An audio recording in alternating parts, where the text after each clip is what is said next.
வணக்க நண்பர்களே, கடந்த 2 மாதங்களாக நமது நாடின் நரம்பெங்கும் கிரிக்கெட் என துடித்து கொண்டிருந்த ஐபிஎல் திருவிழா தற்போது ஒரு வழியாக நிறைவடைந்து இருக்கு. 2026ஆம் ஆண்டு ஐபிஎல் தொடர் கிரிக்கெட் ரசிகர்களுக்கும் ஒரு மாபெரும் விருந்தாகவே அமைந்தது என்று சொல்ல வேண்டும். 10 அணிகள் மோதிய இந்த தொடரில் ராயல் சேலஞ்சர்ஸ் பெங்களூரு அணி தொடர்ந்து 2வது முறையாக கோப்பையை வென்று வரலாறு படைத்துள்ளது. விராட் கோலி தனது மனைவி அனுஷ்கா சர்மாவுடன் விடிய பார்ட்டி கொண்டாடிய செய்திகளும் பெங்களூர் ரசிகர்களின் முடிவில்லா உற்சாக கொண்டாட்டங்களும் இன்னும் சமூக வலைதளங்களில் ட்ரெண்ட் ஆகி கொண்டுதான் இருக்கின்றன. பல வருடங்களாக ஆர்சிபி அணி கோப்பையை வெல்ல வேண்டும் என்று காத்திருந்த ரசிகர்களுக்கும் இந்த 2026ஆம் ஆண்டு ஐபிஎல் சீசன் ஒரு இரட்டை சந்தோஷத்தை கொடுத்துள்ளது. சரி, ஐபிஎல் முடிந்துவிட்டு இனி அடுத்த சில மாதங்களுக்கு கிரிக்கெட் இருக்காதா, டிவியை அணைத்து வைத்துவிட்டு வேறு வேலைகளை பார்க்க வேண்டுமா என்று சலித்து கொள்ளும் ரசிகர்களுக்கு ஒரு பிரம்மாண்டமான நற்செய்தி காத்திருக்கு. கிரிக்கெட் உலகில் ஓய்வு என்பது ரசிகர்களுக்கும் கிடையாது, மைதானத்தில் விளையாடும் வீரர்களுக்கும் கிடையாது. ஐபிஎல் முடிந்து கையோட சர்வதேச கிரிக்கெட் கவுன்சிலின் அட்டவணை நம்மை மீண்டும் ஆக்கிரமிக்கப் போகிறது. தற்போது உலகெங்கிலும் பல்வேறு கிரிக்கெட் தொடர்கள் நடைபெற்று வருகின்றன. ஒருபுறம் பாகிஸ்தான் மற்றும் ஆஸ்திரேலியா அணிகள் மோதும் ஒருநாள் கிரிக்கெட் தொடர் விறுவிறுப்பாக நடைபெற்று கொண்டு இருக்கிறது. நாளைய தினம் இந்த தொடரின் 2வது போட்டி மாலை 5 மணிக்கு நடைபெற உள்ளது. ஆனால் நமது இந்திய கிரிக்கெட் ரசிகர்கள் எப்போதுமே நமது மென் இன் ப்ளூ களமிறங்கும் அந்த மாயாஜல தருணத்திற்காக தான் ஆவலோடு காத்து கொண்டிருப்பார்கள். அதிலும் குறிப்பாக நமது ஹிட்மேன் ரோஹித் சர்மா மற்றும் ரன் மெஷின் விராட் கோலி ஆகியோர் மீண்டும் எப்போது இந்திய ஜெர்சியில் ஒன்றாக களமிறங்குவார்கள் என்ற கேள்வி அனைவரும் மனதிலும் எழுந்துள்ளது. அதற்கான விடையோடு தான் இந்த வீடியோவில் நாம் முழுமையாக பயணிக்க போகிறோம். ஐபிஎல் தொடரின் கலப்பை தீர்ப்பதற்கு முன்பாகவே இந்திய அணி தனது அடுத்த மிகப்பெரிய சவாலுக்கு தயாராகிவிட்டது. முதலாவதாக சொந்த மண்ணில் ஆப்கானிஸ்தான் அணியை இந்திய அணி எதிர்கொள்ளப் போகிறது. இந்த தொடரானது ஒரு வரலாற்று சிறப்புமிக்க டெஸ்ட் போட்டியோடு தொடங்குகிறது. வரும் ஜூன் 6ஆம் தேதி சனிக்கிழமை அன்று நியூ சண்டிகரில் இந்த ஒரே ஒரு டெஸ்ட் போட்டி நடைபெற உள்ளது. இதற்கான இந்திய அணி பிசிசிஐ அறிவித்த விதம் பலருக்கும் பெரும் ஆச்சரியத்தை அளித்திருக்கலாம். ஏனென்றால் இந்த டெஸ்ட் போட்டிக்கு சீனியர் வீரர்களுக்கு முழுமையாக ஓய்வு அளிக்கப்பட்டு இளம் புயல் சுமன் கில் தலைமையில் இந்திய அணி களமிறங்குகிறது. சுமன் கில்லின் கேப்டன்சியில் ஒரு அதிரடியான இளம் படையை பிசிசிஐ களமிறங்குகிறது. இந்த அணியில் யாஸ்வி ஜெய்ஸ்வால், தேவத் படிக்கல் மற்றும் பல போராட்டங்களுக்கு பிறகு மீண்டும் முழு உடல் தகுதியோடு டெஸ்ட் களத்திற்கு வரும் நமது ரிஷப் பந்த் ஆகியோர் இடம்பெற்றுள்ளனர். இது மட்டுமில்லாமல் ஐபிஎல் தொடரில் பட்டையை கிளப்பிய தமிழக வீரர் சாய் சுதர்சன், ஆந்திராவை சேர்ந்த அதிரடி வேகப்பந்து வீச்சு ஆல்ரவுண்டர் நிதிஷ்குமார் ரெட்டி ஆகியோருக்கும் முதல் முறையாக வாய்ப்பு வழங்கப்பட்டுள்ளது. முன்னாள் ஜாம்புவான் கிருஷ்ணமாச்சாரி, ஸ்ரீகாந்த் போன்ற இந்த 2 இளம் வீரர்களும் உடனடியாக வாய்ப்பளிக்க வேண்டும் என்ற வைத்த கோரிக்கையை பிசிசிஐ ஏற்றுக்கொண்டுள்ளது. இவர்களுடன் வாஷிங்டன் சுந்தர், முகமது சிராஜ், பிரசித் கிருஷ்ணா போன்ற திறமையான பந்து வீச்சாளர்களும் இணைந்துள்ளனர். இது இந்திய டெஸ்ட் கிரிக்கெட்டில் எதிர்காலத்தை வடிவமைக்கும் ஒரு தொடராகவே பார்க்கப்படுகிறது. ஆப்கானிஸ்தான் அணி சுழற்பந்து வீச்சில் அசுர பலம் வாய்ந்த அணி என்பதால் இந்த இளம் இந்திய பேட்ஸ்மேன்கள் எப்படி அவர்களை டெஸ்ட் கிரிக்கெட்டில் எதிர்கொள்ளப் போகிறார்கள் என்பதை பார்ப்பது மிகவும் சுவாரஸ்யமாக இருக்கும். சரி, டெஸ்ட் போட்டி முடிந்தது, அடுத்தது என்ன என்று கேட்குறீங்களா? இங்கே தான் கிரிக்கெட் ரசிகர்களின் நாடி துடிப்பையை எகிர வைக்கும் அந்த சூப்பரான அப்டேட் வருகிறது. ஜூன் 13ஆம் தேதி சனிக்கிழமை முதல் ஆப்கானிஸ்தான் அணிக்கு எதிரான 3 போட்டிகள் கொண்ட ஒரே நாள் கிரிக்கெட் தொடர் தொடங்குகிறது.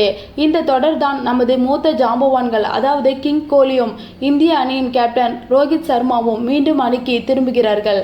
கடந்த 2 மாதங்களாக வெறும் ஐபிஎல் அணிக்காக தங்களது முழு திறமையும் வெளிப்படுத்தி விளையாடி வந்த இவர்கள் மீண்டும் நீல நிற ஜெர்சியில் ஒன்றாக இணைந்து களமிறங்குவதை பார்க்க ரசிகர்கள் தவம் கிடந்தார்கள். இவர்களுடன் நீண்ட நாட்களாக அணியில் இடம் கிடைக்காமல் தவித்து வந்த அதிரடி விக்கெட் கீப்பர் இசான் கிஷன் மற்றும் middle order batsman Shreyas Iyer ஆகியோரும் இந்த தொடரில் அணிக்கு திரும்புகிறார்கள் என்பது நமது அணிக்கு கூடுதல் பலம் சேர்க்கிறது. மேலும் கேஎல் ராகுல், துணை கேப்டன் ஹர்திக் பாண்டியா, சுமன் கில், வேகப்பந்து வீச்சாளர் ஹர்தீப் சிங் போன்ற நட்சத்திர வீரர்களும் இந்த ஒருநாள் அணியில் இடம்பெற்றுள்ளதால் இது பார்ப்பதற்கு ஒரு மினி உலகக்கோப்பை அணி போலவே பிரம்மாண்டமாக காட்சியளிக்கிறது. ஆப்கானிஸ்தான் அணி சமீப காலங்களாக உலகக்கோப்பை போன்ற தொடர்களில் பெரிய அணிகளையே வீழ்த்தும் வல்லமை படைத்த அணியாக உருவெடுத்துள்ளது. இந்த ஒருநாள் தொடர் நிச்சயம் ஒரு பரபரப்பான கிரிக்கெட் விருந்தாக அமையும் என்பதில் எல்லளவும் சந்தேகமில்லை. இந்த தொடர் முடிந்த அடுத்த ஒரு வாரத்திலே இந்திய அணி தனது வெளிநாட்டு பயணங்களை தொடங்குகிறது. ஜூன் 26ஆம் தேதி இந்திய அணி அயர்லாந்து நாட்டிற்கு சுற்றுப்பயணம் மேற்கொள்கிறது. அங்கு 2T20 போட்டிகள் கொண்ட சிறிய தொடரில் இந்திய அணி விளையாட உள்ளது. வழக்கமாக அயர்லாந்து தொடர்களில் இந்திய அணி தனது பெஞ்ச் பலத்தை சோதித்து பார்க்கும். பல இளம் வீரர்களுக்கு சர்வதேச அரங்கில் தங்களை நிரூபிக்க இந்த தொடர் ஒரு மிக சிறந்த வாய்ப்பாக அமையும். இந்த 2 போட்டிகள் கொண்ட தொடர் முடிந்த கையோடு மீண்டும் ஜூலை மாதம் 1ஆம் தேதி இந்திய அணி தனது மிகப்பெரிய மற்றும் சவாலான இங்கிலாந்து சுற்றுப்பயணத்தை தொடங்குகிறது. ஜூலை 1ஆம் தேதி தொடங்கும் இந்த இங்கிலாந்து சுற்றுப்பயணம் கிரிக்கெட் ரசிகர்களுக்கு ஒரு மெகா விருந்தாக அமையப் போகிறது. ஏனென்றால் இதில் 5T20 போட்டிகள் மற்றும் 3 ஒருநாள் போட்டிகள் என மொத்தம் 8 போட்டிகள் இந்திய அணி பலம் வாய்ந்த இங்கிலாந்தை அதன் சொந்த மண்ணில் எதிர்கொள்கிறது. இங்கிலாந்து அணி எப்போதுமே சொந்த மண்ணில் மிக அபாயகரமான அணி என்பது நாம் அனைவரும் அறிந்ததே. அவர்களின் ஆக்ரோஷமான பேட்டிங் முறைக்கு பதிலடி கொடுக்க நமது இந்திய அணி என்னென்ன யூகங்களை வகுக்கப் போகிறது என்பது மிகப்பெரிய எதிர்பார்ப்பை உலக கிரிக்கெட் அரங்கில் ஏற்படுத்தியுள்ளது. விராட் கோலி மற்றும் ரோஹித் சர்மா இருவருக்கும் இங்கிலாந்து ஆடுகளங்களில் பந்தை எதிர்கொண்டு விளையாடிய அனுபவம் மிக அதிகம் இருப்பதால் அவர்களின் வழிகாட்டுதல் இளம் வீரர்களுக்கு இந்த தொடரில் மிகவும் பயனுள்ளதாக இருக்கும். ஜூலை 19 தேதி இந்த மிக நீண்ட இங்கிலாந்து தொடர் நிறைவடைகிறது. அதன் பிறகு இந்திய அணிக்கு ஓய்வு இல்லை. இங்கிலாந்திலிருந்து நேராக ஜூலை 23ஆம் தேதி இந்திய அணி ஜிம்பாப்வே நாட்டிற்கு சுற்றுப்பயணம் மேற்கொள்கிறது. அங்கு 3T20 போட்டிகள் கொண்ட தொடரில் இந்திய அணி விளையாடுகிறது. ஆக மொத்தம் IPL முடிந்துவிட்டதே, இனி என்டர்டைன்மெண்ட் இல்லையே என்ற கவலையில் இருந்த ரசிகர்களுக்கு இந்திய கிரிக்கெட் வாரியம் ஒரு பிரம்மாண்டமான கிரிக்கெட் காலாண்டரை அடுத்தடுத்த மாதங்களுக்கு தயார் செய்து வைத்துள்ளது. ஜூன் 6ஆம் தேதி தொடங்கும் இந்த சர்வதேச கிரிக்கெட் திருவிழா ஜூலை 20 வரை எந்த ஒரு தடையுமின்றி தொடர்ந்து நடைபெறப் போகிறது. இதில் நாம் ஆழமாக கவனிக்க வேண்டிய மிக முக்கியமான விஷயம் என்னவென்றால் இந்திய அணி நிர்வாகம் வீரர்களின் பணி சுமையை எவ்வளவு நேர்த்தியாக கையாளுகிறது என்பதுதான்.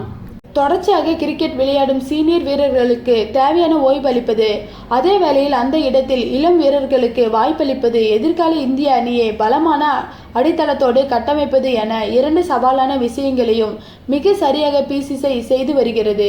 சுமன் கில் போன்ற இளம் வீரரிடம் ஒரு டெஸ்ட் அணியின் கேப்டன் பொறுப்பை ஒப்படைப்பது என்பது சாதாரண விஷயம் அல்ல. இது அவர் மீதான அணி நிர்வாகத்தின் அபாரமான நம்பிக்கையும் அவரை எதிர்கால இந்திய அணியின் முழு நேர கேப்டனாக உருவாக்கும் நீண்ட கால திட்டத்தையும் நமக்கு தெளிவாக காட்டுகிறது. மேலும் சாய் சுதர்சன் மற்றும் நிதிஷ்குமார் ரெட்டி போன்ற IPL தொடரில் அழுத்தமான சூழ்நிலைகளில் ஜொலித்த வீரர்களும் உடனடியாக சர்வதேச அளவில் வாய்ப்பளிக்கப்படுவது மிகவும் வரவேற்கத்தக்கது. இது இந்தியாவில் உள்ளூர் போட்டிகளிலும் IPL தொடரிலும் சிறப்பாக விளையாடும் ஒவ்வொரு இளம் வீரர்களுக்கும் ஒரு மிகப்பெரிய உற்சாகமாக அமையும். மறுபுறம் ஒருநாள் தொடரில் விராட் கோலி மற்றும் ரோஹித் சர்மாவின் வருகை இந்திய அணிக்கு ஒரு அசாத்தியமான வலிமையை சேர்க்கிறது. IPL தொடரில் தனது வழக்கமான சிறப்பான ஃபார்மை நிரூபித்த கிங் கோலி அதே உற்சாகத்துடன் சர்வதேச போட்டிகளிலும் மீண்டும் ரன்மழை பொழிவாரா என்று அவரது கோடிக்கணக்கான ரசிகர்கள் உறுதியாக நம்புகிறார்கள். அதேபோல் ரோஹித் சர்மாவின் பயமற்ற அதிரடி துவக்கமும் ஆட்டத்தின் போக்கை மாற்றும் அவரது கூல் கேப்டன்சியும் இந்திய அணியின் வெற்றிக்கு மிக முக்கிய பங்காற்றும். மேலும் நீண்ட இடைவெளிக்கு பிறகு அணிக்கு திரும்பி இருக்கும் இசான் கிஷன் மற்றும் ஸ்ரேயாஸ் ஐயர் ஆகியோரும் தங்களது இடத்தை மீண்டும் அணியில் நிரந்தரமாக தக்க வைத்து கொள்ள இந்த தொடர்களில் தங்களது முழு திறமையும் வெளிப்படுத்த வேண்டிய கட்டாயத்தில் உள்ளனர். ஆக மொத்தம் இனி வரும் அடுத்த 2 மாதங்களில் இந்திய கிரிக்கெட் ரசிகர்களுக்கும் ஒரு தொடர்ச்சியான கொண்டாட்டமாகவே அமையப் போகிறது. புதிய இளம் திறமைகள் ஒரு புறம், எந்த சூழ்நிலையிலும் அசைக்க முடியாத அனுபவமிக்க சீனியர்கள் மறுபுறம் என இந்திய அணி ஒரு மிக சரியான மற்றும் சமநிலையான கலவையோடு களமிறங்க உள்ளது. அதிலும் குறிப்பாக இங்கிலாந்து போன்ற சவாலான வெளிநாட்டு மண்ணில் நடைபெறும் போட்டிகள் இந்திய அணியின் உண்மையான பலத்தையும் உலக கோப்பை போன்ற பெரிய தொடர்களுக்கான அவர்களின் தயாரிப்பையும் பரிசோதிப்பதாக அமையும். எனவே கிரிக்கெட் ரசிகர்கள் தங்களது ஆர்வத்தை சற்றே அடக்கி வைத்து கொண்டு வரும் ஜூன் 6ஆம் தேதி தொடங்கும் இந்த மாபெரும் சர்வதேச கிரிக்கெட் திருவிழாவிற்கு தயாராகுங்கள். நமது இந்திய அணி அடுத்தடுத்து வெற்றிகளை குவித்து உலக அரங்கில் மீண்டும் ஒரு முறை தனது அசைக்க முடியாத ஆதிக்கத்தை நிலைநாட்டும் என்று நாமும் உறுதியாக நம்புவோம்.